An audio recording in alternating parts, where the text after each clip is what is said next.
জনাব সিদ্দিকুল্লাহ চৌধুরী স্বাগতম। শুরু হয়ে গেছে লোকসভা নির্বাচন। প্রথম দফার ভোট শেষে দেখা গেল পূর্ব বর্ধমান জেলার বর্ধমান দুর্গাপুর লোকসভা কেন্দ্রের তৃণমূল কংগ্রেসের প্রার্থী কীর্তি আজাদের সমর্থনে প্রচার সভা অনুষ্ঠিত করলেন মেমারি 2 নম্বর ব্লকের বড় পলাশন 1 নম্বর অঞ্চলের অধীনে মণ্ডলগ্রাম, ভরারপাড় ও মালুম্বা বাজারে প্রচার সভা করেন। আজকের প্রচার সভায় বিজেপির বিরুদ্ধে একাধিক অভিযোগ তুলে ধরেন নেতৃত্ববৃন্দরা। আজকের এই কর্মসূচিতে উপস্থিত ছিলেন মন্তেশ্বর বিধানসভার বিধায়ক তথা রাজ্যের গ্রন্থাগার মন্ত্রী সিদ্দিকুল্লাহ চৌধুরী, মেমারি 2 নম্বর পঞ্চায়েত সমিতির সহ সভাপতি গফফার মল্লিক ও মহিলা নেত্রী রাজলক্ষ্মী হাটি এবং অন্যান্য নেতৃত্ব ও দলীয় কর্মীবৃন্দরা। প্রচার সভার শেষে সাংবাদিকদের মুখোমুখি হয়ে মন্তেশ্বর বিধানসভার বিধায়ক তথা রাজ্যের গ্রন্থাগার মন্ত্রী সিদ্দিকুল্লাহ চৌধুরী কি বললেন তা আমরা সকলে শুনে নেব। সব খবর সবার আগে মানুষের সাথে, মানুষের পাশে। মেমারির মালুম্বা থেকে মৃত্যুঞ্জয় যশের রিপোর্ট, MBS নিউজ। মণ্ডলগ্রাম এই বাজারে আমরা সভা করছি, দলীয় সভা।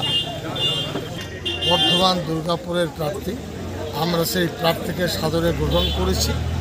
এই উপলক্ষে প্রতিটি অঞ্চলে আমরা কর্মী সভা, পথসভা, মিছিল, মিটিং শুরু করেছি। আজ নির্বাচনে সবথেকে ভালো ফল দিয়েছিল মেমারি 2 আর মন্তেশ্বর। 32,000 ভোটে আমাকে জিতিয়েছিল। আমরা এবার 50,000 টার্গেট করছি। এই হাওয়া চলতে চলতে কোথাও কম টম হলে আমরা সেখানে ভরাট করে এগিয়ে যাবো।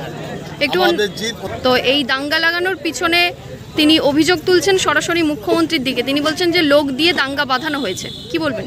আসলে টিএমসি দল তো দাঙ্গাবাজ নয়, বিজেপি RSS দাঙ্গাবাজ সবাই জানে।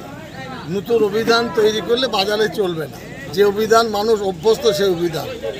বিজেপিরা দাঙ্গা না করলে, এর আগে রানীগঞ্জের দাঙ্গা কারা করেছিল, আসানসোলের দাঙ্গা কারা করেছিল, কাকিনাড়ার দাঙ্গা কারা করেছিল, সব জায়গায় বিজেপি করেছে।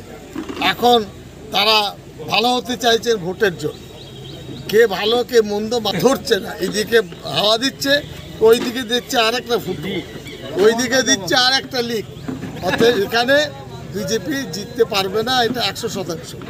আমরা জেতার পরিমাণটা, ভোট কাউন্টটা বেশি করে বাড়াতে চাইছে মানুষকে নিয়ে।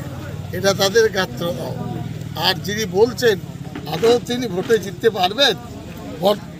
বর্ধমান পূর্বস্থ কতগুলো মন্দির, মসজিদ, তারপরে গির্জা, কতগুলো হাই স্কুল, উচ্চ মাধ্যমিক, মাধ্যমিক আছে, বিজেপির প্রার্থী বলতে পারবেন?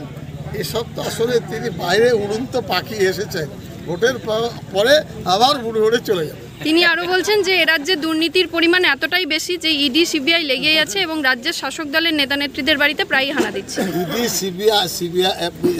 সিআইডি, সিবিআই, ইডি এটা মূলত প্রধানমন্ত্রী রক্ষণাবেক্ষণ করে। কথাই কথা, ইডি হলে ইডির দাম আর থাকছে না। ইডি আর থানার পুলিশ আর ওই হোমগার্ড, সিভিক প্রায় এক জায়গায় দাঁড়িয়ে আছে।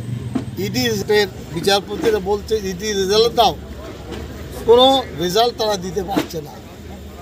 আমার কাছে ক্ষমতা আছে, আমি চালাচ্ছি, এটা একটা ক্ষমতার অপব্যবহার। ইডি সিডি দিয়ে ভোট হবে না। ভোট জনগণ দেবে।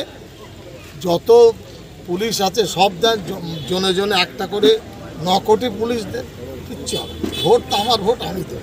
ও তো পুলিশের ভয় কিসে? তাদের আসলে পুলিশ ভরসা, ইডি সিডি ভরসা, আর চোখ রাঙানি ভরসা। আর আমাদের ভরসা হলো উন্নয়ন। মানুষকে নিয়ে চলি এবং বিপুল ভোটে আমরা জিতবো, এতে কোনো সন্দেহ নেই।